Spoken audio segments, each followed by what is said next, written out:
Hey everyone, it's molting season, and this is the perfect time to talk about how to help your parrot with those pesky pin feathers.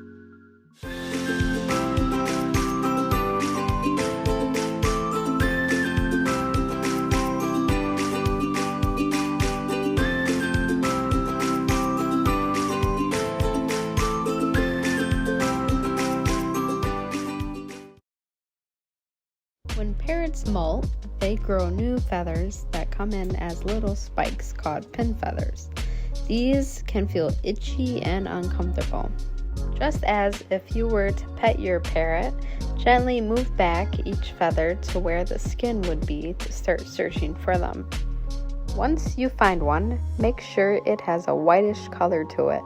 If it's dark in color, do not touch it. This means it's full of blood and is still growing. Using your fingernails, carefully cut and roll in the white area of the pin feather to break off the outer keratin sheath.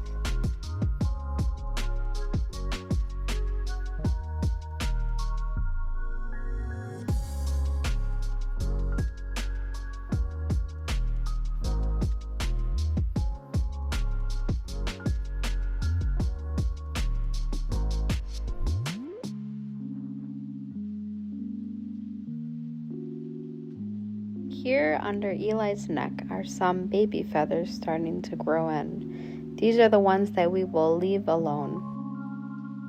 Helping your parrot during molting can strengthen your bond and make them much more comfortable.